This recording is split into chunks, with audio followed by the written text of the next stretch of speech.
माननीय मंत्री महोदय, एक महामाया कोळवाश्री आहे, म्हणजे साऱ्याच कोळवाश्री या बदमाश आहेच, पण या संदर्भामध्ये अध्यक्ष महाराज, शेतकऱ्यांच्या कष्टाचं पीक 68,61,864, बरं महामाया कोळवाश्रीला कोण वाचवणारे? पापी आहे. हे पापी नरकात गेल्याशिवाय राहणार नाही आहे. सरकारचं ऐकत नाही, अधिकाऱ्याचं ऐकत नाही. अध्यक्ष महाराज, हे कोण आहे की जे अध्यक्ष महाराज फक्त कर्नाटक सरकारच्या कोळशाचं अध्यक्ष महाराज वॉशिंग करतात? मी कंप्लेंट केली, त्यांनी कारवाई केली, पण ज्या महाराष्ट्राच्या विधानसभेत मी 7दा निवडून आलो त्या महाराष्ट्राच्या प्रशासनामध्ये मात्र कारवाई होत नाही. हे दुर्दैवी आहे अध्यक्ष महाराज. हा या मातीशी घात आहे आणि म्हणून माझी पुढची मागणी आहे की 68 लाख हे ताबडतोब आपण देणार आहात का? आणि शेवटची माननीय मंत्री महोदय, मी सर्व कागद तुम्हाला आत्ताच्या आत्ता देतो. माझी आपल्याला मागणी आहे आणि माननीय अध्यक्ष महाराज नाही आहे. खरं तर अध्यक्ष महाराज, कधी आम्ही चित्रपटाचं गाणं म्हणायचो, ये अंधा कानून आहे, पण आम्हाला वाटायचं की चित्रपटाचे शब्दच आहे. पण आज माझी पुन्हा एक मागणी आहे, ती जर तुम्हाला करता आली तर बघा अध्यक्ष महाराज, हे सत्यमेव जयते आपण 26 जानेवारी 1950ला स्वीकारलं.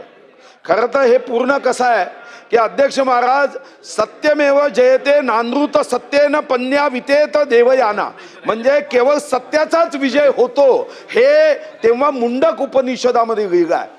ही त्यांनी लिहिताना चूक जी केली आहे ना ती दुरुस्त करा. हे सत्यमेव जयते उत्तर देणाऱ्यांच्या जर रूम मध्ये लिहिलं असेल, बदलवा आणि सत्यमेवच्या ऐवजी नोटमेव जयते असं लिहा, तरच उत्तर खरं येणार आहे. आणि म्हणून माझी मंत्री महोदयांना विनंती आहे, मी सर्व कागद उपलब्ध करतो. 24 तासाच्या आत शेतकऱ्यांना 68 लाख मदत झाली पाहिजे. त्यांच्या पिकाचं आपण नुकसान केलं, त्यांच्या जीवनाचं नुकसान केलं, नाहीतर संविधानामध्ये गरीबाला मरण्याची अनुमती द्या, एवढा तरी बदल करा. जर अधिकारी बदलत नसेल, माननीय मंत्री महोदय तुम्ही दमदार आहात.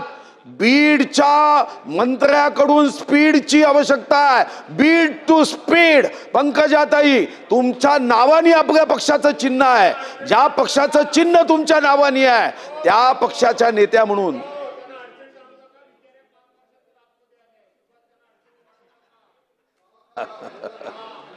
असं आहे, मुंडेचं रक्त कधीच अडचणीत येत नाही. हे गोपीनाथ मुंडे साहेबांचं रक्त आहे, ज्यांच्यामुळे आज आम्ही एवढ्या मोठ्या शक्तीने उभे आहोत. त्यामुळे ते रक्त अडचणीत येत नाही. पण अधिकाऱ्यांना मुंडे पॅटर्न कसा आहे हे आजच्या उत्तरांनी दाखवून द्या. आणि आपण चिरंजीव नाही, आपण हिंदू धर्मात जे चिरंजीव आहे त्याच्यापैकी आपण नाही. या उत्तर द्या. या उत्तरामध्ये जे जे पापी आहे त्यांचा नाश करा आणि पुन्हा एकदा शक्ती काय असते स्त्रीची हे दाखवून द्या. धन्यवाद. मंत्री महोदय. अध्यक्ष महोदय, सन्माननीय ज्येष्ठ सदस्य, अनुभवी, सर्वात अनुभवी या सभागृहातले, त्यांनी इतकं सुंदर मांडणी केली की मी थोड्या क्षणासाठी प्रश्न आणि माझा जबाबदारी एक क्षण विसरल्यासारखं झालं मला. आणि मी पण पेटून उठले आणि ते मुंडेचं रक्त जे त्यांनी आव्हान केलं ते थोडंसं आत उकळायला लागलं की काय असं मला वाटलं. स्वतः सुधीर भाऊंनी सांगितलं, मी शब्द सभागृहाच्या या पवित्र दालनात दिल्याप्रमाणे मी स्वतः सगळ्यात जास्त तापमान असणारा, योगायोगाने दिवस पण असा झाला की आम्ही चंद्रपूरचा दौरा दिला आणि त्या दिवशी सगळ्यात जास्त तापमान तिथे होतं. तरी 2 दिवस तिथे मी थांबून चंद्रपूरच्या, वर्धा जिल्ह्यातही मी गेले होते, पूर्ण दौरा केला. प्रत्येक कोल वॉशरीला, प्रत्येक तिथल्या सिमेंट फॅक्टरीला, तिथल्या उद्योगांना मी स्वतः भेट दिली. आणि सन्माननीय सुधीर भाऊ आणि संबंधित तिथे सगळे लोकप्रतिनिधी देखील उपस्थित होते. पूर्ण त्याची बैठक देखील घेण्यात आली. आता यामध्ये सुधीर भाऊंनी 2-3 विषय मांडलेले आहेत. एक म्हणजे त्यांनी आरोग्याचा विषय मांडलेला आहे. आता जेव्हा आम्हाला प्रश्न विचारला जातो एका खात्याला, तेव्हा आरोग्यामध्ये एवढ्या अशा काही मृत्यू आढळलेत का, आजार आढळलेत का, तर आम्ही आरोग्य विभागाकडून त्यांचा दाखला घेत असतो, त्याप्रमाणे ते उत्तर आलेलं आहे. पण तिथल्या लोकांची परिस्थिती मी स्वतः पाहिली आहे. मी तिथे जे गाव, एक गाव होतं, त्या लोक जे मला बाहेरून निवेदन देत होते त्यांचे डोळे पांढरे नव्हते, पिवळे डोळे झालेले होते. इतकं प्रदूषण त्या भागात आहे. तिथल्या शेतांमध्ये आम्ही गेलो, शेतांवर कोळशाचा थर होता. आम्ही त्या फॅक्टरीमध्ये गेलो, तिथे त्यांनी स्प्रिंकलर लावले होते. सन्माननीय सुधीर भाऊ आणि बाकीच्यांचं म्हणणं होतं तुम्ही येणार आहेत म्हणून त्यांनी ते लावलेत. आणि ते स्प्रिंकलर सुरू झाल्यानंतर माझी गाडी पूर्ण धुवून निघाली आणि मी बाहेर येईपर्यंत ती काळी कुट्ट झाली, कारण तिथे हवेमध्ये प्रदूषण आहे हे नाकारताच येणार नाही आणि हे नाकारणं हे असत्य मला तरी ते बोलता येणार नाही. मग यामध्ये मी सुधीर भाऊंचा स्पेसिफिक प्रश्न आहे की त्या उद्योगामुळे नुकसान झाले, त्यांनी शेतकऱ्यांना मदत केली पाहिजे. तर ती शेतकऱ्यांना मदत करण्यासाठी कलेक्टरनी कमिटी तयार केलेली आहे. कलेक्टरच्या कमिटीने जे आदेश दिलेले आहेत ते त्यांनी पाळले पाहिजे, हे त्यांना क्रमप्राप्त आहे. आणि त्यासाठी मी स्वतः त्या उद्योगाला पण प्रॉब्लेम असा आहे की पर्यावरण म्हणजे काय, तर आम्ही फक्त नोटीस देणे, बँक गॅरंटी जप्त करणे याच्या पलीकडे नाही आहेत असं आम्हाला आमच्या खात्यालाही पटवावं लागतं की फक्त EC देणे किंवा हिअरिंग घेणे इथपर्यंत पर्यावरण मर्यादित नाही. आम्ही पर्यावरण आणि वातावरणीय बदल आहोत, तर वातावरणीय बदल रोखण्यासाठी संवर्धन करण्यासाठी काम केलं पाहिजे. त्यामुळे त्याच्यामध्ये मी त्वरित कलेक्टरशी चर्चा करून त्यांचा जो निकाल त्यांनी दिला त्याप्रमाणे कारवाई झाली पाहिजे, हे मी स्वतः त्याची दखल घेईन. दुसरं, आपण एक महामाया कोल वॉशरीच्या संदर्भात सांगितलेलं आहे. या कोल आपल्या तक्रारीनुसार आणि तिथल्या स्वतः माझ्या डोळ्यांनी पाहिलेल्या प्रदूषणानुसार आम्ही त्यांना हिअरिंग लावली होती. या हिअरिंगसाठी ते आले नाही. आता हे स्वतः मंत्र्यांनी पाहिलं, स्वतः माजी मंत्री, म्हणजे मी तर आता मंत्री आहे, पण सुधीर भाऊंचा अनुभव बघितला तर आम्ही सगळ्यांना ते मागे टाकू शकतात, ज्यांच्या पत्रावर सुद्धा QR कोड आहे की तिथे तुम्ही स्कॅन करू शकता. त्यामुळे मी स्वतः जाऊ नये, जर त्यांनी सुनावणीला आले नाही तर हे अक्षम्य आहे. त्यामुळे आजच मी माझ्या अधिकाऱ्यांना ब्रीफिंग दरम्यान सांगितलंय की क्लोजर नोटीस आजच जारी करा, कारण जर सुनावणीला नाही तुम्ही येणार, प्रदूषणाचे कुठलेही नियम तुम्ही पाळणार नाही, तर आजच्या आज त्यांना क्लोजर नोटीस द्या. आणि ह्या सगळ्या गोष्टी त्या लोकांच्या स्वास्थ्यासाठी, तिथल्या लोकांच्या जीवन म्हणजे माणसाचं जीवन जनावरांपेक्षा वाईट करायचं नाही, हे आपलं कर्तव्य. उद्योगांनी रोजगार आला पाहिजे, पण तो रोजगार घेणारा माणूस मेला नाही पाहिजे, याची दखल आपल्याला घ्यायची आहे. पण आता हे जे भाग आहे चंद्रपूर, तुमच्या दुर्दैव पण आहे का सुदैव म्हणता येणार नाही. तुम्हाला एवढा भूगर्भामध्ये संपत्ती आहे, काळा सोनं ज्याला आपण म्हणतो, ते कोळसा तुमच्याकडे आहे.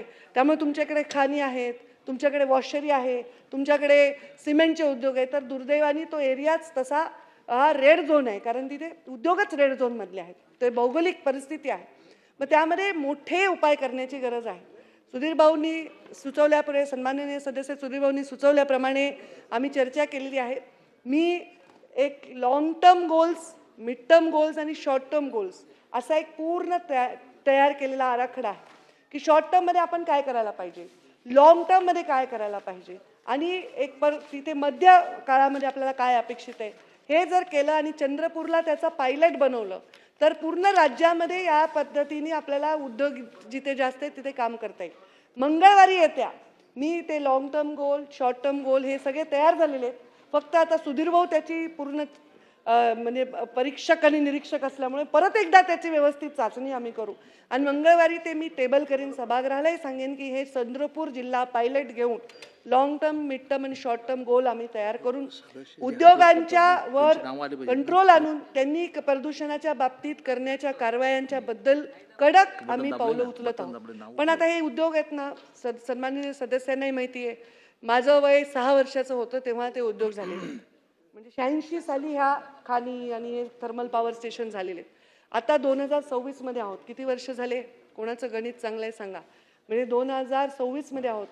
अजूनही आपण ते गोष्टीवर लढा देतोय. म्हणजे काय होतंय की आपण त्याला सिरियसली घेत नाही किंवा तेवढ्यापुरतं ते काहीतरी नोटीस देऊन वगैरे मॅनेज होते. तर त्यांना पण, उद्योगांना पण मी ह्याच्यामध्ये घेणार आहे. हे long term, short term, mid term गोलमध्ये उद्योगांना पण घेणार आहे आणि त्यांना सांगणार आहे जेवढा पैसा तुम्ही या सुनावण्यांसाठी किंवा ह्या गोष्टींचे करेक्शन करण्यासाठी खर्च करतात तेवढा त्या उद्योगात लावा ना, लोकांना श्वास घेता येईल. म्हणजे तुम्ही एखादा उद्योग अडचणीत आल्यानंतर जेवढ्या लाच आणि वेगवेगळ्या पद्धतीने हाताळून ते कागदावर लिहून घेण्याचा प्रयत्न होतो त्यापेक्षा तो खर्च जर आपण त्या फॅक्टरीच्या प्रेमायसेसमध्ये केला तर तिथला माणूस चांगला श्वास घेऊ शकेल. त्यामुळे उद्योगांनाही विश्वासात घेणार आहे, कारण उद्योग संपवण्यासाठी आपण नाही. उद्योगांनी लोकांना रोजगार आहे, तिथून येणाऱ्या कोळशावर अनेक उद्योग चालत आहेत, वीज उत्पन्न होते, वीज लोकांना मिळते, त्यामुळे त्यांना सुद्धा घेणार आहे. स्वतः सुधीर भाऊ आपण सुद्धा त्यामध्ये आपल्याही सूचना आम्ही घेणार आहोत. आणि दुसरा महत्त्वाचा मुद्दा म्हणजे बँक गॅरंटी.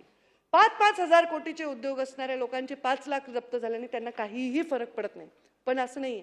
त्यांची बँक गॅरंटी जप्त झाल्यानंतर त्यांना त्यांच्या लोनसाठी, त्यांच्या फायनान्शियल जे काही त्यांच्या उलाढाली आहेत त्यांच्यासाठी अडचण निर्माण होते, ते ब्लॅकलिस्ट होऊ शकतात. कारण ते पण काही त्यांच्यासाठी योग्य नाही. पण मी मागच्याही अधिवेशनात सांगितलं की बँक गॅरंटी वाढवण्यासंदर्भात आम्ही एक कमिटी तयार केली आहे. त्या कमिटीमध्ये आम्ही 2 लोकप्रतिनिधी देखील घेणार आहोत. म्हणजे त्यांच्या सूचना ज्या अतिप्रदूषित भागातले नॅचरली त्याच्यात तुम्ही येणारच आहात. तर त्याच्यामुळे आम्ही कमिटी तयार करू. त्याच्यामध्ये आम्ही IIT पवईचे काही शास्त्रज्ञ लोक घेऊ. त्याच्यामध्ये आम्ही काही उद्योजक घेऊ ज्यांनी अत्यंत उत्तम प्लांट बनवलेले आहेत, झिरो डिस्चार्ज असणारे, झिरो पोल्युशन असणारे, त्यांचे सजेशन्स घेऊ. आणि त्या आराखड्याला सुद्धा चंद्रपूरमध्ये परावर्तित करण्यासाठी, प्रतिबिंबित करण्यासाठी आम्ही काम करू असं मी सांगेन. पण 86 पासून जे चालत आलेलं आहे ते 2026 मध्ये माझ्या एका व्हिजिटनी बदलेल अशी अपेक्षा नाही. पण मला इतरांनी एवढं व्हिजिट लागणार नाही. मी पुढच्या व्हिजिटपर्यंत 20-30% ते कमी होईल आणि दर व्हिजिटमध्ये ते कमी होत जाईल याचा आपण प्रयत्न करतोय. त्याच्यामध्ये तुमच्या सहकार्याची आम्हाला आवश्यकता आहे. थँक्यू.